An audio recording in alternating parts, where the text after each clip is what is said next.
Get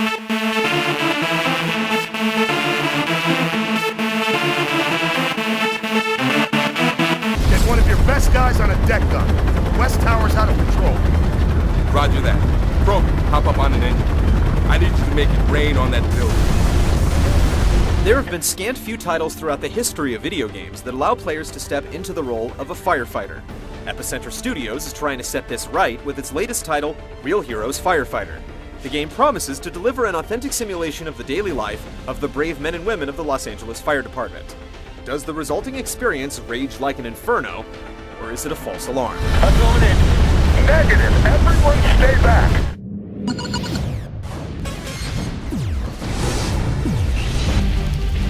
I'll take this, jerk. Next office is all yours, kid. As a new cadet in the Engine Company 13 squad, you have to earn the trust and respect of your colleagues and captain. But apart from the occasional bit of banter between you and your teammates, there's no real overarching plot in Real Heroes. Instead, each level has intermittent stories revolving around various situations, such as storming through a robotics lab to destroy the remains of the T-100 from Terminator 2, yes, really, or saving theme park attendees from a fire-breathing dragon. If anything, the story is just there to provide objective taglines that direct you to your next task. Right now, we're on our own up here. So let's get to work. As a new recruit, you'll learn the ropes of battling blazes on your way to becoming a full-time firefighter. The game is structured around a single-player campaign that takes you through a tutorial course and 9 levels. There are no other modes included. The majority of the experience is extremely repetitive as you endure the mundane task of getting infernos under control and rescuing oblivious citizens. Oh no! We have to get out of this room. It's not until the later levels that the game becomes rather enjoyable thanks to an interesting diversity of experiences, but by that point, it's too late to redeem it. Surviving each level requires you to clear countless fires using several tools from your arsenal. There is the basic hose, which shoots out a powerful blast of water for long-range attacks, or a weaker spray for close-range flames. You're also given other tools, such as a halligan and an axe, but their use is very situational. In some cases, you'll pull out your special gear for a specific situation, and not have to use it again for the remainder of the level. Aside from clearing flames, you need to tackle several objectives in each level. The problem is that many of these are confusing due to vague direction on the part of the game.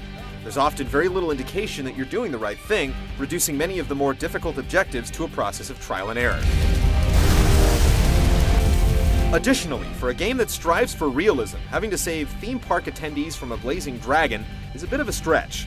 The game's poor AI is also exposed during the segments where you need to aid victims, and some of the requests are so ridiculous that you'll be tempted to let them perish in the flames. Magic! Oh, you were always my favorite. There's also a half-hearted attempt to lend the game some replay value by including a few hidden tokens which unlock upgrades to your existing gear, as well as help reveal the cause of each fire. But overall, they don't do much to bolster this weak package. You firefighters are so heroic.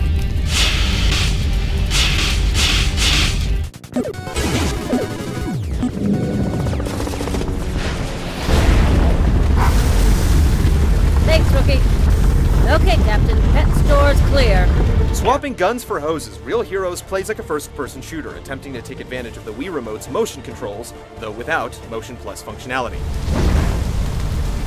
Using the extinguisher or the hose is as simple as pointing and pressing a button. While there's no way to lock the camera in place like in Metroid Prime, you can tweak the control settings to a degree, like in the Conduit, which provides some flexibility. Your movement options are simple enough: strafing, sprinting, and crouching, though sprinting doesn't really speed you up all that much. The main control issues with Real Heroes have to do with the motion controls that govern your specialized gear.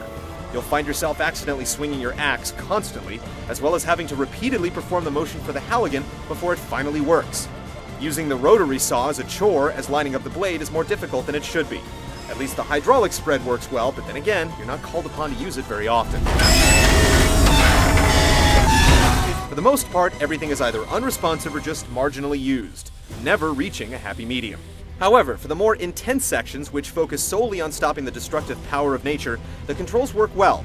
It's just a shame the rest of the controls can't keep pace.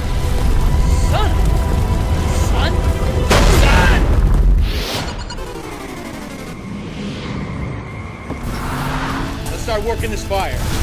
I probably don't need to tell you this, but don't go near that sun. It's hot.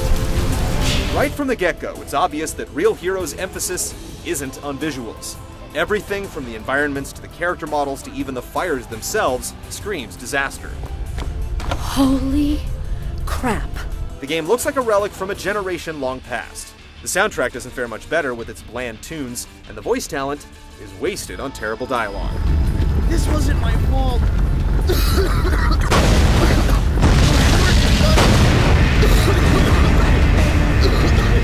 What was I supposed to do? Already on it. We're gonna get chopping now. Even for a budget title, Real Heroes Firefighter is unpolished and sloppy. Oh man, I just bought that plasma TV. The experience picks up towards the end, but it's too little too late when you consider the monotonous trudge that leads you there. For these firefighters, it's time to head back to the academy. Quick frame on, Proby! And whatever you do, don't look down! Good work. We've done all we can here. If the rest of the city looks as bad as this, we're just getting started.